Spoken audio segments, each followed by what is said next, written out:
Hi, and welcome to Colleen's Corner. Today, I want to talk to you a little bit about what it means to live your dash. And this may be a concept familiar to some of you, but not to others. I'll get into a little bit of description, but first, let me tell you why this is really relevant timing wise for me. And that was last week, I was blessed to be at the going home party, aka funeral, of a very dear family friend. And the way that friend was described was really a great example of what it means to live your dash well. And, we don't always do things perfectly, but this is a really, really cool story. And so I grew up in a neighborhood, lots of kids, big families, and across the street from us was a family of 6 kids. There were 5 kids in my family. And so just between our two families alone, there was always, a softball game, kickball game, something you could do because there were enough kids to do it. And so the Kesslers were a second family to us. Mr. and Mrs. Kessler, were kind of the way all the neighborhood parents were. They kind of parented you as well as your own parents did back in the day, but very close family. And Mr. Kessler lived a fantastic life, was who we were celebrating at this going home party. His wife, Mrs. Kessler, who was one of my mom's very best friends, I think had left to be with Jesus a number of years earlier. I don't know specifically exactly when that was, but probably about a decade ago. And so what was interesting is I am not a funeral person. I like memorials at times, but usually we remember people like all the fluffy, positive things, and people don't really talk about the nitty gritty, what it was really like to live with someone who was blessed with their humanity, both came with good and bad. And but this was such an upbeat service.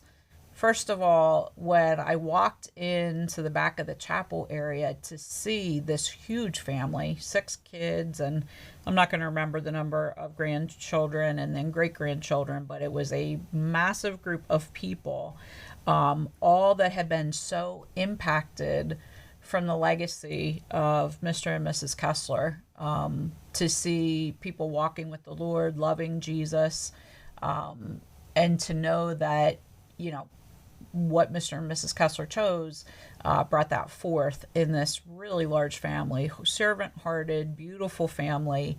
You see their legacy go on, but it was really nice to just stop and reflect. How did they get that way? So let me share with you a couple stories of Mr. Kessler that, to me, when I think of what it means to be a follower of Christ, it is a posture of loving others that doesn't say what's in it for me. It says what's in it for you. Or better yet, how do I serve you? How do I serve you? Boy, do we not see that posture of Jesus as he walks, with his disciples. He's not saying, you guys go do things to serve me. He's saying, how do I serve you? And so I've always believed the posture of the Trinity is God looking at Jesus and saying, how do I serve you? Well, God the Father saying, how do I serve you? The Son looking at the Holy Spirit and saying, how do I serve you? The Holy Spirit looking at the Father, how do I serve you? And you just have this beautiful passage of service and love going between that. Everybody's needs are met, everybody's flourishing. It is incredible. And then we are invited into that. And so, let me just tell you 2 stories that were related, that were really great examples to me of what it means to be a follower of Christ. And the one was Mrs. Kessler had dementia, and Mr. Kessler was the most unbelievable caretaker, meeting all of her needs, wanting to, be able to just care for her very, very well. And there were a couple times where she actually had started to fall, and he saw that she was falling, and he threw his body underneath her to cushion, that if there was anything any injuries, they would be on himself and not on his wife.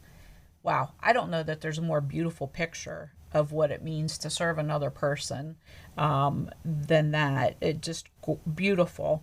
But the other thing was, we grew up in large, big Catholic neighborhood. A lot of drinking and crazy in the early years. I think my parents met the Lord when I was about 7, Kessler shortly after.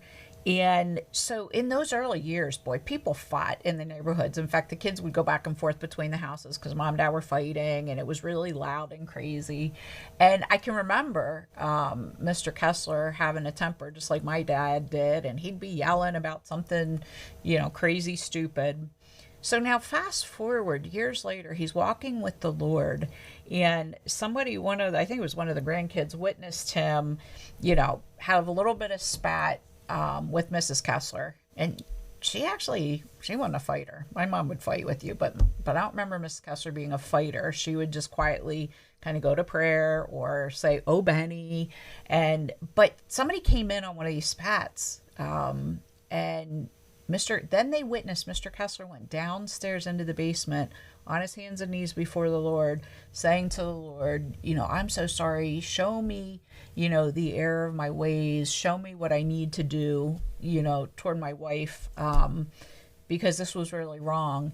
And just really moving to confession with the Lord and pouring his heart out and owning his stuff before he went up, and I'm sure reconciled whatever that was.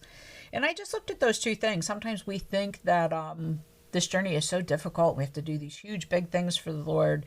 But quite frankly, throwing yourself under somebody who is about to fall and being willing to own your stuff, that, your attitude, your actions, and to be able to go to the Lord in confession and go make that right.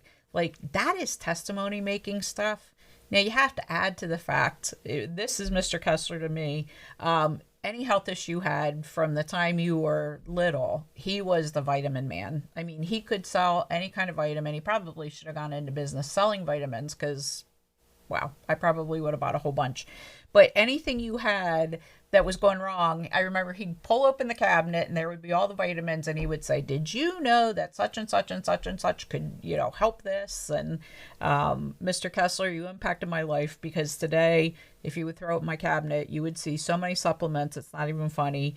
And thank goodness, because they have been helpful. But my apologies to you for all the times we made fun of you for having another vitamin for an ailment. It just wasn't such a thing in our growing up years. That was as big of a deal. But he was just generous. Mr. Kessler was generous with his time, with his kindness, with his compassion, his willingness to invest in you. So understanding those two things in this context is really important, that he was just a very generous, good man, kind man. And why did this particular going home service impact me so much? I think Satan has really duped us in trying to make us think that, we have a dash on our tombstone. There's a start date and end date, and all there is this dash. But the dash actually represents us learning. It's almost like the training wheels, to learn, to heal, to be able to live into the other side of eternity, when, the new heaven and the new earth are remade. We go back to the Garden of Eden in a huge expanded way. And what I mean by going back to the garden is we go back to the posture of the garden, which is relational, and how do I serve you?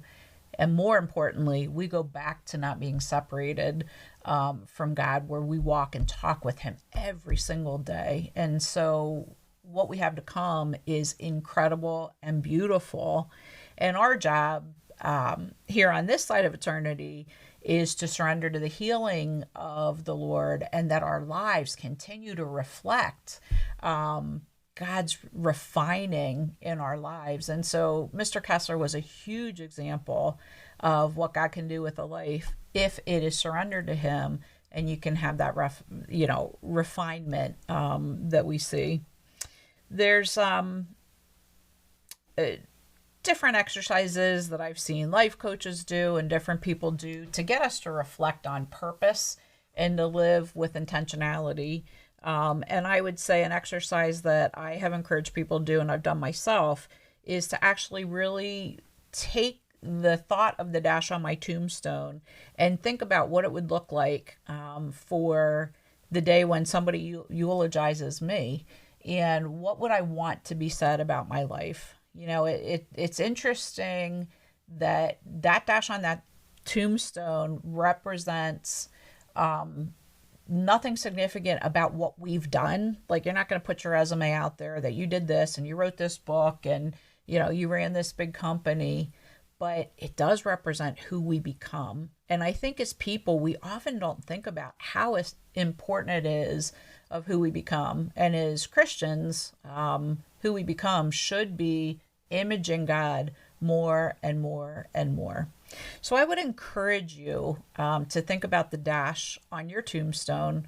There is a song for me. I tend to be a visual learner, and I like things that remind me of, to stay consistent in what it is that I intend. And I had heard this song, Live Like That, by the Sidewalk Prophets years ago, and the lyrics just really get me. But you can go listen to it if you want to hear it. The challenge in the song is that, does my life reflect God and who He is? When people see me, do they see God? Like, have I done what has been required to be the love that shows up no matter what, and that kind of thing. And so it's a very obviously big and ambitious goal, but that's really, I don't necessarily care about titles and what I'm doing. For me, my dash means that I reflect Jesus to people that may not otherwise see Him. I even have my little bracelet that says LLT, which means live like that. And a lot of times I will do things just to remind me. My other one says abide, which was a founding word for this year. But live like that is a constant reminder in the times where I just don't want to show up for people, or I just want to go do my own thing and be self-centered. And I look down, it says live like that. Oh, that's right. My life is not mine own. Jesus paid an enormous price for my life. And so my job is to be the best ambassador for him that I can be. So challenge you to think about the concept of the dash, to think about your eulogy and what you would want to be spoken over you, what that would sound like. Or I guess it's not spoken over you because you're not even there, but how you would want to be remembered. And then I would look at your life and evaluate, if you died today and your eulogy was today, and the things that were said about you were today, are you living according to how you would want to be eulogized? I would say Mr. Kessler probably wasn't living out of that concept, but his life was certainly a life that pointed more and more and more to Jesus. And it just was beautiful. So Kessler's just thankful to be a part of that celebration, and just to see how you each pick up and carry the legacy of your dad. You've been doing it. So I cheer you on from the sidelines. And for the rest of you, take seriously what it looks like to live your dash. And that's Colleen's Corner. I'll see you next time.